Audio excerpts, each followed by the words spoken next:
Hey guys, it's Beth, and today I have a quick share of a very quick little collection kill project that I've been working on. And I'm going to show you what I have left, and then I will also show you in this video what I end up making from it. Like I said, I expect this to be a pretty quick kill, so it's all going to be rolled into one. But this collection is from Heidi Grace Designs, and it's the Forever Love collection. And I pulled it out a few weeks ago when I did my floral wreath die demo that I did in conjunction with In Love Art Shop. And when I went to put it away, I thought, you know what, let's just use it up. There's not that much left. In fact, there's only 3 full sheets left, and then the rest are partials and little scraps. So there's this border strip pattern with some brown on the back, and then 2 of these like 12 by 12 floral layouts with green on the back, and then some other partials. This is like a purple with some embossing detail and hearts. And then the next is Love and Cherish. And then that last piece is more of a like flourish. And then all these little scraps. So hopefully this should be quick. And when I bought this collection, I did not get any embellishments with it. So I did go through my stash to see what I could find. And I found these little rub-ons that they all said love. And this stitched heart happened to be on my desk, so I went ahead and pulled it in. And then I also found a remaining pack of dimensional hearts by Jolie's. There's golds and purples and creams, so I thought those would be good. And then I will probably go through my heart stash, my punches, and see what else I can find that coordinates. And then we will see what we can make. Okay, so here's what I got out of those scraps. I got 2 12 by 12 layouts as well as 21 A2 sized cards. Not bad. Kind of surprised that I was able to get that much out of what I had left of this collection. So kind of walk you through quickly what I got here. So for my 12 by 12 layouts, there were 2 of the same sheets that were like full-size sheets that I had left that I already had a 12 by 12 design on it. So I opted to use those for my scrapbook pages. And so I just used some scraps up here for these strips, and then ended up like writing my date on this green strip down at the bottom of that. I grouped my photos kind of in here in a staggered position in the middle, and then anchored them together. This was the inside of a wreath die cut that I had left as a scrap. And so since it was already kind of a circle shape, I used that just to anchor the 2 photos together to kind of connect them. And then the flowers up here kind of connect them on the top side. And I did find in my stash some purple letter stickers. I believe they are from Provo Craft. And kind of a side note, they were part of, I actually have a collection from Provo Craft that has the stickers, some embellishments, and some paper left. And as I had pulled it out because I knew there were purple stickers in there. I wanted to see if they were a match. I thought to myself, I'm like, oh, you know, I really should use this up since I have it out, but wasn't feeling it. So that is something to think about when you're using up your stash, is you don't have to use it if you're really just not feeling the vibe for that particular paper, because otherwise your heart won't be in it.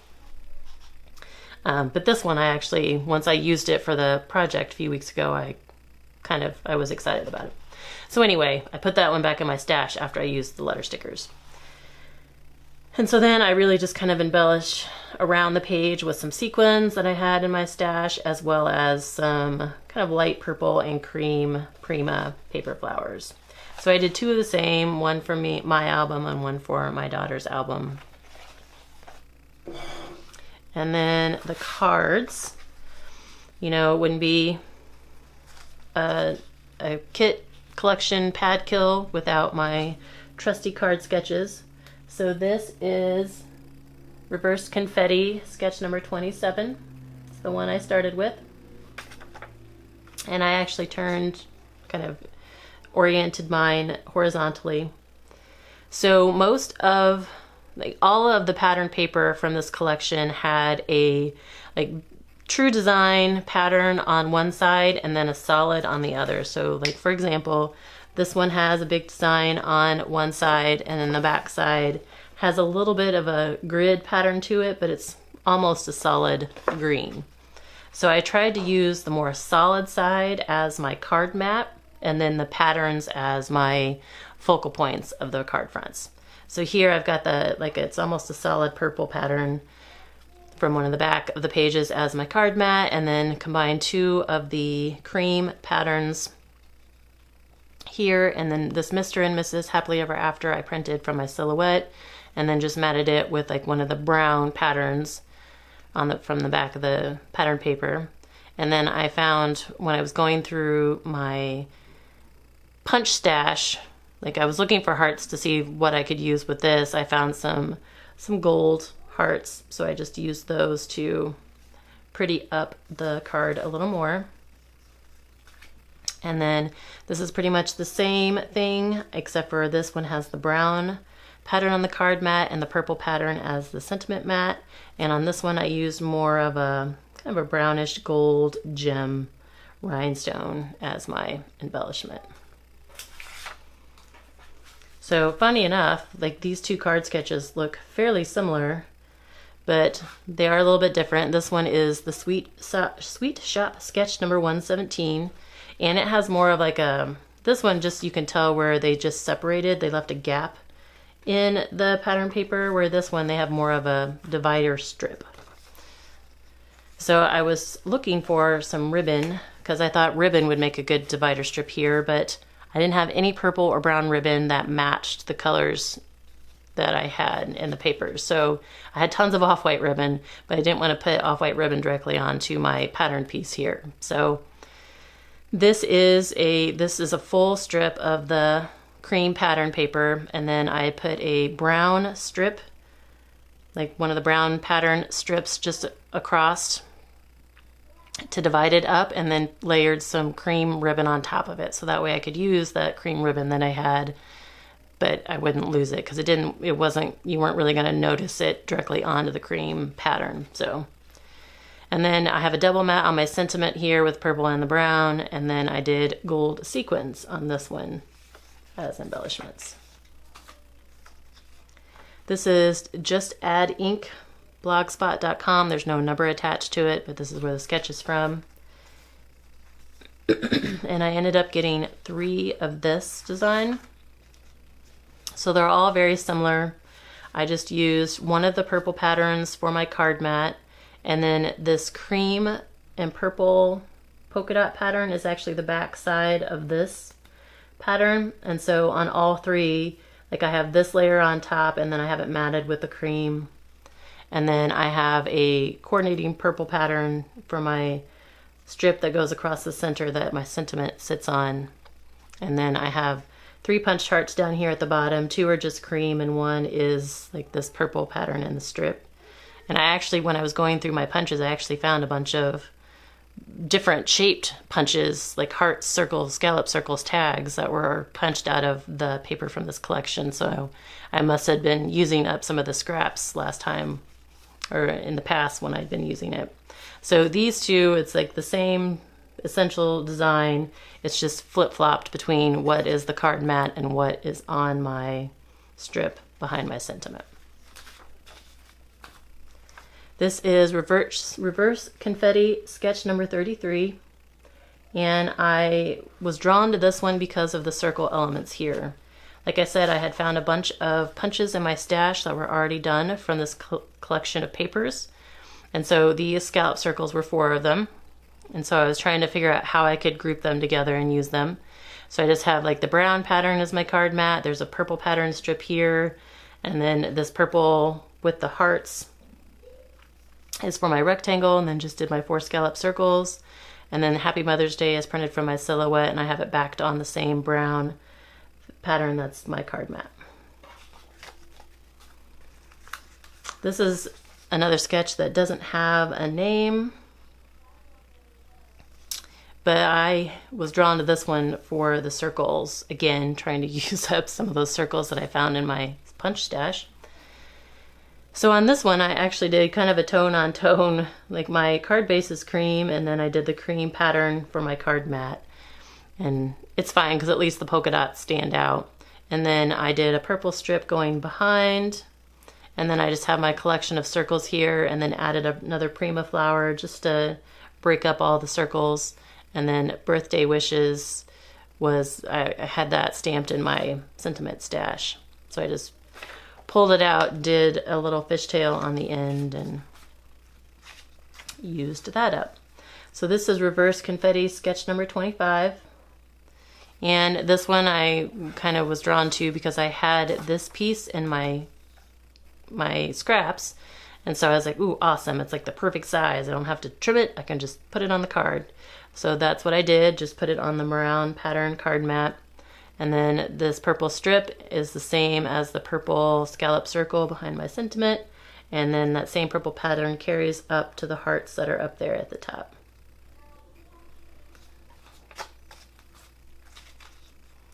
And Operation Right Home sketch number 136. I chose this one at this time because I was wanting to also use up those Jolie's dimensional hearts that I had found. And so I figured this one would be a good way to both use up some of the paper and use up some of those hearts.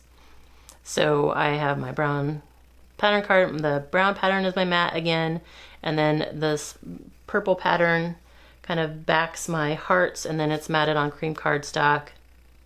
And then did congratulations down here at the bottom, and that is from this stamp set, which I have lost the packaging, or the packaging tore or something, so I have no idea who it is. It's just a bunch of general sentiments. And so that's anything that didn't come from my silhouette most likely came from that stamp set. And then I just put 2 sequins on either side of my sentiment down here.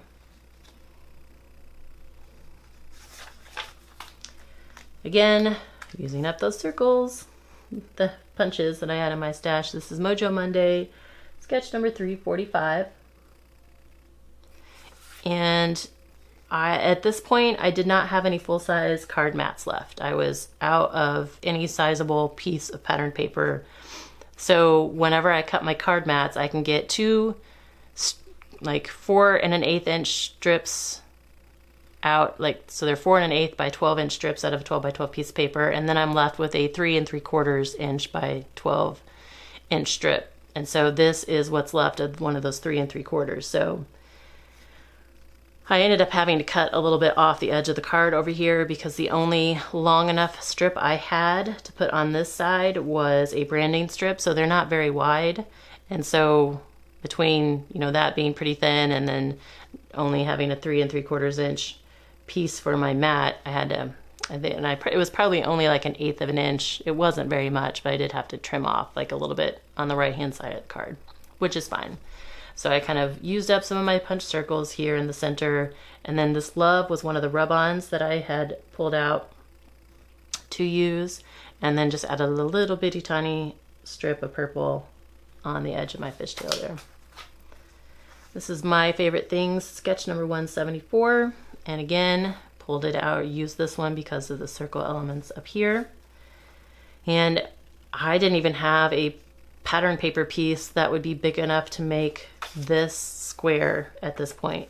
So I took some strips and then grouped them together on a piece of cardstock and kind of made that as my pattern. So this part of the card up here is a little busy, but that's fine because the rest of the card is pretty simple.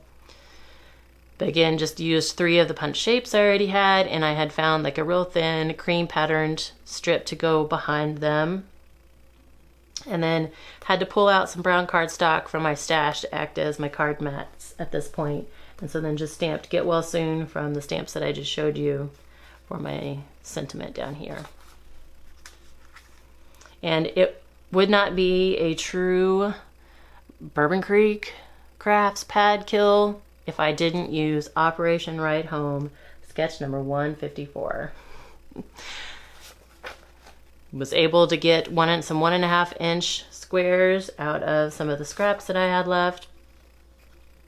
And so found a piece of purple cardstock in my stash that I could get a matte circle punched out of for my thank you sentiment, which that was printed for my silhouette. And then found a branding strip that matched the purple pattern that's up here in my grid, and then this is another brown circle punch that had been in my stash, and so used it up with just a cream heart on top. So I have two of those. They're just slightly different.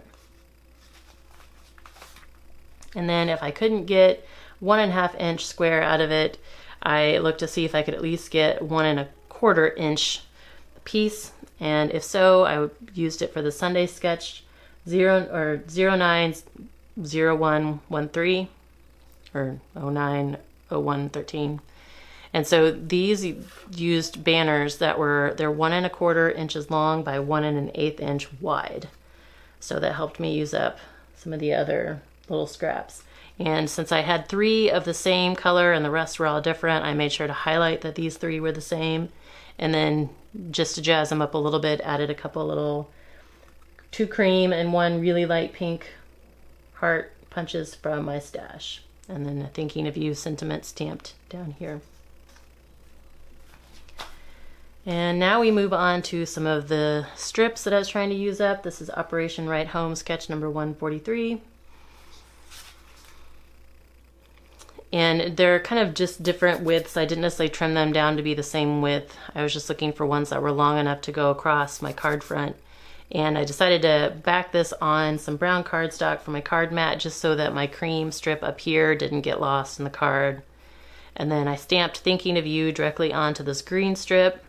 And then just to add a little bit more color, I kind of punched out some little circle punches out of some scraps of that green. This is the Deconstructed Sketch number 159. And this one I was hoping would help me use up some of my punch shapes as well as some of the strips, and it did. So I used some brown cardstock as a mat just to give the background some color, and then layered 2 purple strips over here. I have a brown strip layered here under my Hello sentiment, which I printed from my silhouette, and then just layered some of the heart punches I had over here, and then this is one last heart, Jolie's dimensional heart that I had left. Or it was the second to last one I think that I had left. So that helped me use that up. And then just to add some color up here at the top, I used Christy Marcotte's tactic of a little fishtail banner just to add a little bit to that white space up there. This sketch does not have a name or a number, and it just says like Lucky Christina, Lucky Chesna Designs. I can't read that at the bottom. It didn't print very clearly when I enlarged it a little bit. But I was trying to again use up some of the strips. So here just took some varied strips that I had, and then this is the last of the Jolie's dimensional hearts. And then down here for these were hearts that were punched in my stash, and I had put them down there and then decided I needed to pull the gold detail down. So I dug out my gold stickles and couldn't get it to work because I thought that would tie in with the gold glitter up here. And so since I couldn't get the stickles to work, I resorted to my gold gel pen just to give it a little bit of a gold touch. It's not as noticeable as I would have hoped. Was hoping it would kind of balance out a little bit more, but at least it does kind of pull the gold down. More strips. This is Stampin Tuesday Sketch Challenge number 151. These were all branding strips, and I just grouped them together, cut them down to the same width or same length, and then fishtailed them. Stamped Get Well Soon directly here on the bottom one, and I used the 2 green ones to anchor my little grouping here just because those were the only 2 colors that were like the same throughout. And then used a punched cream heart that I had from my stash, and then ended up cutting into one of my scraps to do a little die cut stitched heart to layer on top of there, and then just added some banners up here. And to use up the last little bit of usable scraps, I pulled out Sunday Sketch 122814, but instead of the circles, I ended up using hearts. And these hearts I ended up punching out of what was left after I die cut or punched. Like, you know, you always have these corners that have some usable paper left in them. So these are just like somebody dumped a jar of hearts or cascading hearts, and they're pretty much the same, just used some of the different patterns that I had left. So I tried to use every usable bit that I could. And so this is what I had left. These are the scraps that I had left. So I went, like I said, I went through all of the punched pieces, the die cut pieces, and tried to punch out some little hearts wherever I could. Like there is one little strip that I didn't use, but I did try and use everything that I could since there wasn't a whole lot left in this pad. And just to kind of show you this is what's left after I also went through and added like details on the insides, oops, of all of my cards. So they all have some type of scrap, or like these were the tags that I had found in my stash that I couldn't figure out how to use. So they all have a little something on the inside to dress them up. So, and then this is what I have left. So this, not only was this a quick win kind of project for me, it also kind of took some of the guilt off my shoulders of just putting something else back in my stash to save for later. That's been starting to weigh on me. I know Sarah had pointed out that, oh, you're starting to use up partials now. And I did do a few of the partials just, again, for some quick projects. But I've kind of found, like, as I am flipping through my paper, you know, looking for something for a specific project, I run across some of these collections and I'm like, oh my gosh, I've had that forever. I should use that up. And I'm like, no, I'll save that for later. I can't do it right now or whatever. And so it kind of starts to just kind of weigh on my mind. And so this one was small enough that I'm like, you know what? No, I'm not going to put it back in my stash. I was having fun using it for the project several weeks ago. Like, let's use it up. And I don't know how long this particular collection's been in my stash. I couldn't find a date on the branding strips, but I do know that the Jolie's hearts were from 2010. So finally got those out of my stash. But another thing that I was hoping that this would kind of share with you guys is that to kill something off, you don't have to kill a whole big pad or a whole pad of anything, or even a whole collection. Like, pull out some of those partials that you've had forever and kept meaning to come back to. Like, pull out some of those and, you know, pull out some that you know you could use up. Not that you have a full day to sit down and scrap, but something that you could do in like a day's time, even if it takes you the whole week. But just pull out something small like that, because I promise you, once you get it, once you use it and you make pretty things out of it, you feel so much better. Not only the fulfillment of making things, but it's just like just a little bit lighter, a little bit more energized that you got something out of your stash. So that's, if you've been wanting to try pad kill and you're not sure you can make it through a whole pad, go through a partial. Find a partial collection that doesn't have a whole lot left and just get that used up. Start small. And it's definitely a confidence booster. It's a motivator and energizer. And so then you can kind of graduate from there and maybe try something a little bit bigger next time. But I do promise that this is the last partial for a bit. I am going to jump back into another big pad kill. So stay tuned for that. That will be coming up next. And I hope I've given you some ideas on how to use up some of your partials, and that, just again, to remind you, it doesn't have to be a full collection or pad of anything to kill it off. You can kill off any little last bit of something that you have left. But if you haven't subscribed already, please do so. Stay tuned for more ideas on how to use up some of these pretty papers that have been in your stash forever. And I thank you guys so much for your time today, and have a crafty rest of your day.